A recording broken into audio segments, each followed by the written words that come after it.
నువ్వు నేను ఈ జీవిత కాలంలో సాధించగలిగిన గొప్ప విజయం ఏదైనా ఉంది అని అంటే దేవుని దృష్టిలో నమ్మకమైనటువంటి బిడ్డగా నువ్వు నేను అట్టి కృప సంపాదిస్తే ఎంత బాగుంటుంది. పరలోకంలో దేవుడు అలా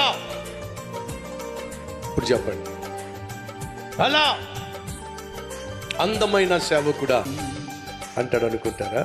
తెలివైన సేవకుడా, పెద్ద సంఘం ఉన్న సేవకుడా, చెప్పండి ఏమంటాడు? ఏది ఆ రోజు దేవుడు చూసేది? భలా నమ్మకమైన దాసుడా.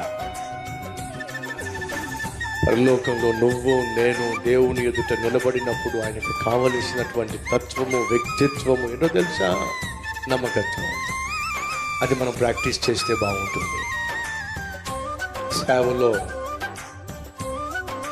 సేవ ముందుకు సాగాలి అని అంటే, ఈ పరిచర్య ముందుకు సాగాలి అని అంటే కావలసింది ఎవరో తెలుసా అండి? నటించే సేవకులు కాదండి, నమ్మించే సేవకులు కాదండి, నమ్మకమైన సేవకులు.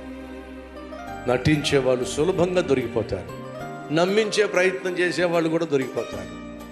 కానీ కావలసింది దేవునికి నమ్మకమైన సేవకులు.